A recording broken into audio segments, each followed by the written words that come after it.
Welcome back to another technical video. Today we're going to be going through your question, answering it, and hopefully finding that solution.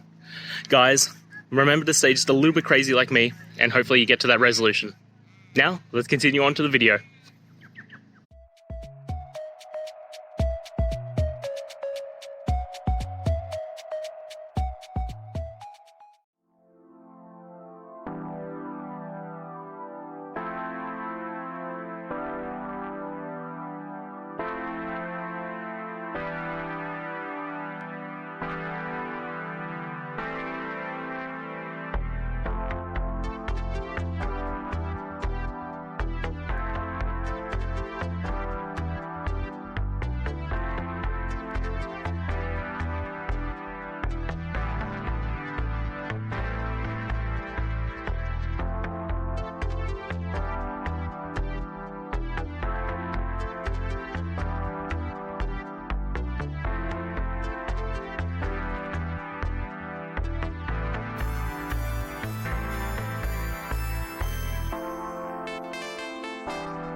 And that's it, guys. I hope this video has helped find that solution that you're looking for.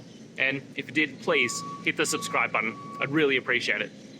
Now, until the next time that you need technical help, I hope you have a good one.